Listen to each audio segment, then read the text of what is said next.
sure you're aware that it's election season over in America, and election season is always a very controversial one. There's plenty of debate, but as we turn on our TVs and we look at the news, we constantly get updates on different speeches that politicians make. These politicians, quite often for months before election, stand up and give very bold and ambitious promises about what they're going to do and accomplish. But truth be told, as you look out throughout history, quite often these ambitious promises aren't quite followed up on. Quite often they can be exposed as just empty talk in order to win votes. If you're reading your Bible in the book of Genesis, you might remember that God made a number of very ambitious promises to his people, and particularly to one individual called Abraham.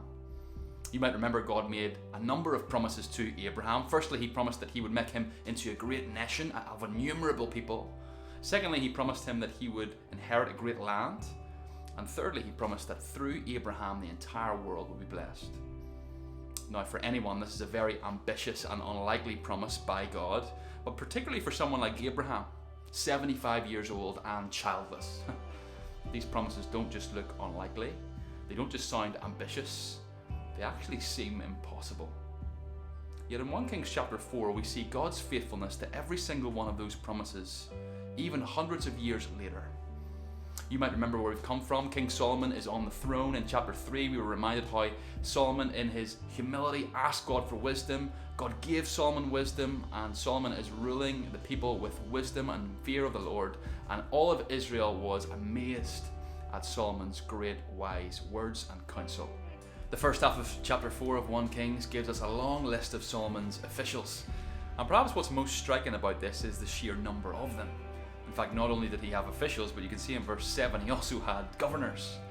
And then kind of the second half of this chapter, from verse 20 onwards, we get more of an insight into Solomon's sheer wealth and power. But perhaps the key verse in the entire chapter is found in the middle in verse 20. Look what is said in verse 20 of chapter 4. It said, "The people of Judah and Israel were as numerous as the sand on the seashore. They were very contented with plenty to eat and to drink." Now, if you were reading your Bible chronologically and you came across that little phrase in chapter 4 of 1 Kings, "as numerous as the sand on the seashore," that should ring some bells to you as a Bible reader. Because it harkens back to the promise that God made to Abraham way back in Genesis chapter 22, verse 17. There God said to Abraham, when he was making this list of very unlikely promises to him, he said, "I will bless you and I will make your descendants as numerous as the sand on the seashore." Again, in Genesis, if Abraham was to hear that, or if you were to hear that in Abraham's day, you would think to yourself, how unlikely is that? 75-year-old childless Abraham? Not a chance.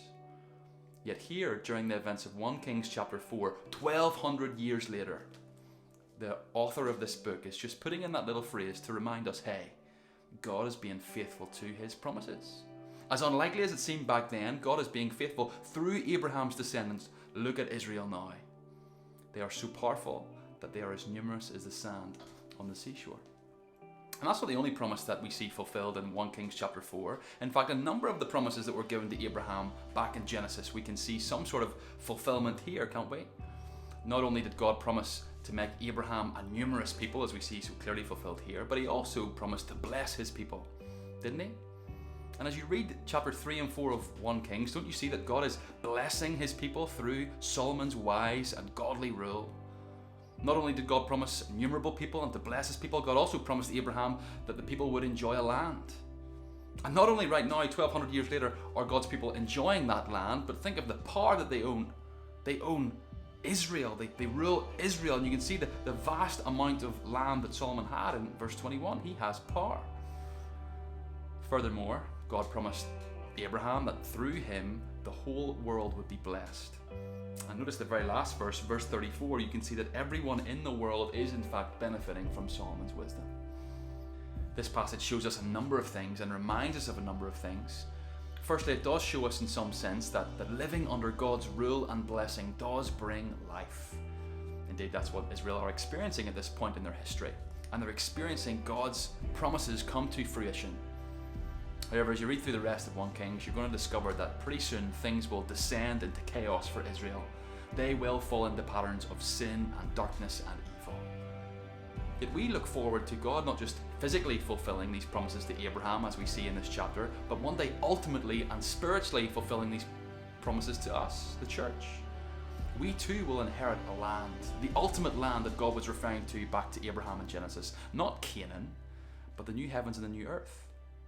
We too will be part of innumerable people, as numerous as the sand on the seashore, not the Israelites a nation, but a whole host of heavenly people that John describes in Revelation 21 and 22.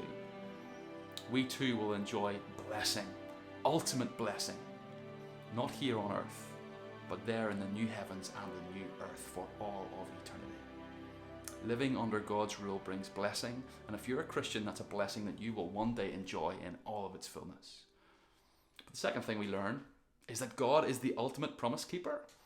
Even when he makes promises in unlikely circumstances and unlikely situations, God is always true to his word.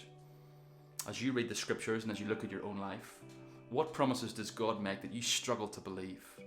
And how does 1 Kings chapter 4 help you to really know and trust that God will be true to his word?